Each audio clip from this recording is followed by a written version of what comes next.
Saudara Polres Metro Bekasi memeriksa karyawati korban ajakan staycation oleh atasannya. Kuasa hukum korban juga menyerahkan sejumlah bukti.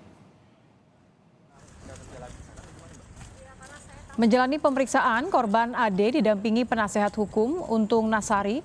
Korban dicecar sebanyak 35 pertanyaan oleh penyidik. Selain AD, polisi juga memeriksa saksi lain yakni rekan kerja korban di perusahaan. Tim penasihat hukum menyerahkan bukti seperti bukti digital, yakni percakapan antara terduga pelaku dan juga korban. Hari ini BAP berjalan sekitar 35 pertanyaan dan kemungkinan